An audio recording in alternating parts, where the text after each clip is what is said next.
একটা দেশে রক্তক্ষয়ী রক্ত ঝরবেই একটাই মাত্র কারণ, যদি জনগণের কোনো অধিকারকে আপনি হরণ করেন। জনগণের অধিকার হরণ করলে কোনোদিন রক্তপাত কমবে না। আর সেটা হলো কি? ভোটের অধিকার।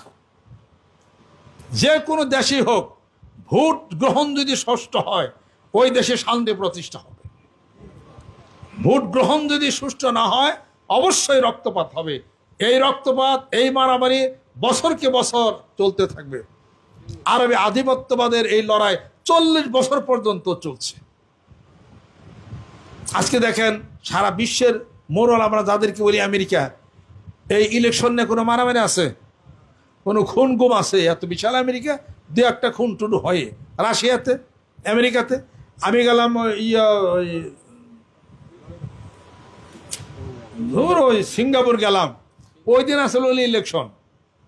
সিঙ্গাপুর ওই দিন ইলেকশন আসলো, বুঝাই গেল না। তাই ভোটাভুটি ইলেকশন, স্যার প্রেসিডেন্ট হয়ে গেছে। কোনো হলে হলে কোনো কিছু নাই। ছোট্ট একটা দেশ বাংলাদেশ, এত হলে হলি কেন? যাই কিছু হোক, যখন সুষ্ঠু নির্বাচন কোনো দেশে হবে, বাংলাদেশটা কোনো দেশে হবে, ওই দেশের রক্তপাত কমে যাবে। যখন সুবহানাল্লাহ।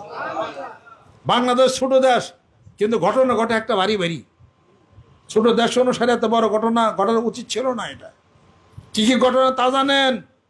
রৌমারিতে বিডিআর বিজিবি লাগছে না, মারামারি লাগলো না? শেষ পর্যন্ত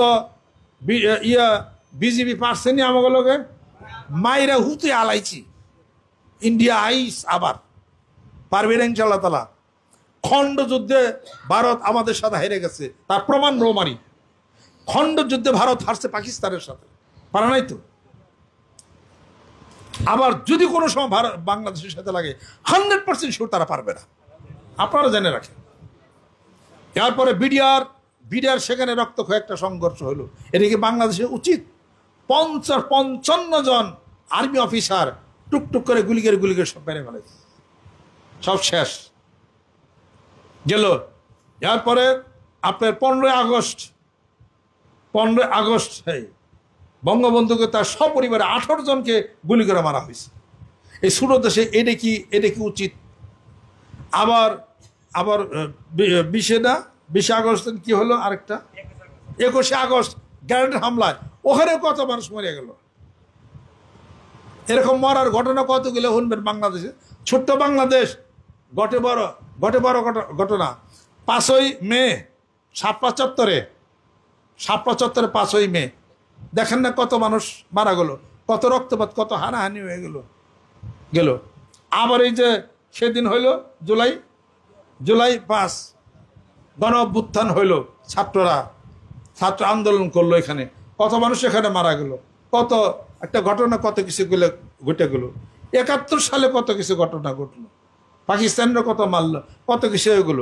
বাংলাদেশের ইতিহাস রক্তের ইতিহাস। 1952 সালের ইতিহাস রক্তের ইতিহাস। 5ই মে রক্তের ইতিহাস। 20 জুলাই না 5ই জুলাই ওটাও রক্তের ইতিহাস। 21 গ্রেনেড হামলা রক্তের ইতিহাস। কোন ইতিহাস শুনবেন? সবই খালি রক্তের ইতিহাস। এতটুকু বাংলাদেশ খালি রক্তের ইতিহাস।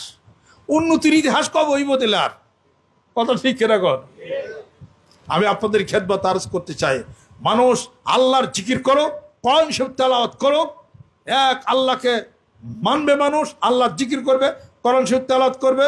আর একটা জিনিস যেটা হলো কি, গণতন্ত্র প্রতিষ্ঠার জন্য সুষ্ঠু নির্বাচনের দরকার। সুষ্ঠু নির্বাচন হলে বিদেশিরা আমাদের দেশে যা ঋণ হোক যেটাই হোক সহযোগিতা করবে। বিদেশিরা যদি জানে যে ক্ষমতা প্রয়োগ করে এদেশে নির্বাচন হয়, তাহলে বিদেশিরা কোনোদিন আমাদের দেশে মুখ ফিরে তাকাবে না। কথা ঠিক কেন? ব্যবসা বাণিজ্য খারাপ হয়ে যাবে, আবার দেশ অসচল হয়ে যাবে। অর্থাৎ সুষ্ঠু নির্বাচন হোক, আর জীবনের মতো সব মারামারি, কাটাকাটি, হানাহানি সব বন্ধ, খুন গুম সব যেন বন্ধ হয়ে যায়।